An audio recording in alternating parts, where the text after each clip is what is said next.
Dear students, हम लोग companies act 2013 के बहुत सारे प्रोविज़न को बात करने वाले हैं। आपको पता है कि जो कंपनीज होती हैं वो कई तरह की होती हैं, और यहाँ पर हम लोग ऐसी कंपनियों के बारे में बात कर रहे हैं जो अपना शेयर बेच सकती है, जॉइंट स्टॉक कंपनीज।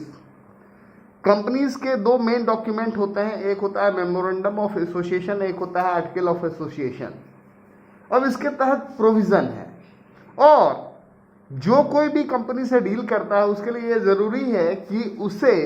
एमओए और एओए का क्या कंटेंट है वो पता होना चाहिए, क्योंकि ये डॉक्यूमेंट जो है वो रजिस्ट्रार के पास जाते हैं और ये पब्लिक डोमेन में होते हैं इंस्पेक्शन के लिए।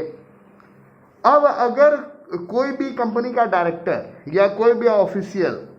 अगर कुछ ऐसा करता है जो इसके डॉक्यूमेंट से बाहर है, उसके परव्यू में नहीं है, उसके पावर से बाहर है, तो हम कहेंगे कि इन्होंने अल्ट्रा वायर किया,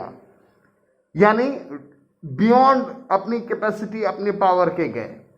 इससे आगे का एक्सप्लेन कर रहे हैं हमारे doctrine of ultra vires. Ultra vires का मतलब होता है कि एक ऐसा एक्ट या कोई भी एक ट्रांजेक्शन जो किसी के पावर में ही नहीं है, जो किसी के पावर में ही नहीं है, वो उसकी पावर से बाहर है, उसको बोलते हैं हम अल्ट्रा वायर्स। तो इसी में कंपनीज के जो मेन डॉक्यूमेंट्स होते हैं एमओए और एओए, ये पब्लिक डॉक्यूमेंट होते हैं जो कि पब्लिक इंस्पेक्शन के लिए ओपन होते हैं विद अ नॉमिनल फीस। आप किसी भी कंपनी के एमओए या फिर एओए को उसकी साइट पे जाके इजीली चेकआउट कर सकते हैं। इसलिए अगर कोई भी पर्सन जो कंपनी के साथ डील कर रहा है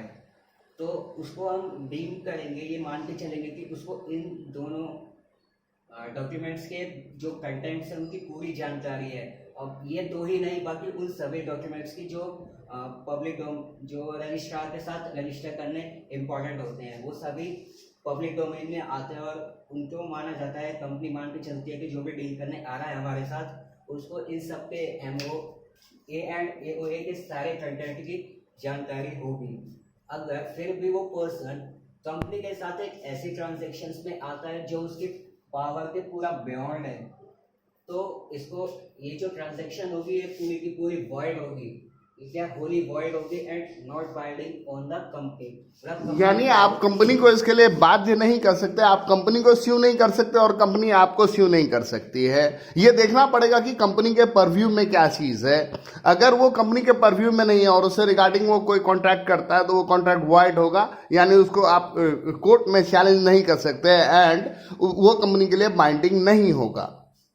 इसका यही इम्पैक्ट होगा कि जो कंपनी है वो ना ही श्यू हो सकती है एक अल्ट्रा वायर्स ट्रांजेक्शन पे, ना ही किसी और को भी श्यू कर सकती है वो,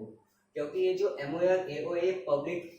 डॉक्यूमेंट्स होते हैं जब ये रजिस्ट्रार के साथ रजिस्टर किए जाते हैं और ये ओपन होते हैं पब्लिक के लिए, पब्लिक इंस्पेक्शन के लिए कोई भी इंस्पेक्शन कर सकता है। तो इसी के तहत जो पर्सन होता है वो deals with the company is deal to know about the content of the MOA and AOA. तो ये मान के चलते हैं कि उन्हें इस बारे में पता है। अगर फिर भी जो पर्सन है वो एक ऐसे कॉन्ट्रैक्ट में आता है या ट्रांजैक्शन करता है कंपनी के साथ जो अल्ट्रा वायर्स है, मतलब कंपनी के पावर के बाहर है, तो वो जो पर्सन होगा वो कंपनी के अगेंस्ट उस ट्रांजैक्शन पे स्यू नहीं कर सकता, उस पर केस फाइल नहीं कर सकता वो, क्योंकि वो ट्रांजैक्शन जो है वो पूरी की पूरी वॉइड होगी, वो इस पर नहीं कर सकता। बट अगर एक अल्ट्रा वायर ट्रांजैक्शन है जो कंपनी पे अल्ट्रा वायर्स है तो ये पूरी की पूरी वॉइड हो गया और इसको हम रेटिफाई भी नहीं कर सकते। कोई भी share holder even with the unanimous consent हम इसको रेटिफाई नहीं किया जा सकता इस चीज़ को। बट अगर वही एक अल्ट्रा वायर ट्रांजेक्शन जो डायरेक्टर्स के ऊपर है तो जो हमारे शेयर होल्डर्स होते हैं कंपनी के वो इसको रेटिफाई कर सकते हैं इजीली। बट अगर जो यही अल्ट्रा वायर ट्रांजेक्शन एओए पर है तो इसको भी हम रेटिफाई किया जा सकता है एक स्पेशल रेजोल्यूशन जनरल मीटिंग में पास करके हम इसको कर सकते हैं, जिसके लिए स्पेशल रेजोल्यूशन के लिए 51%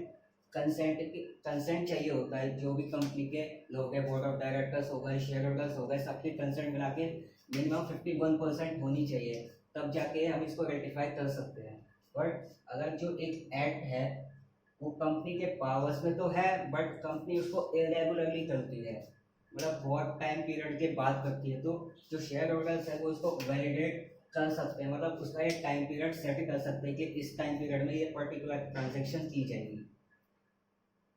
थैंक यू।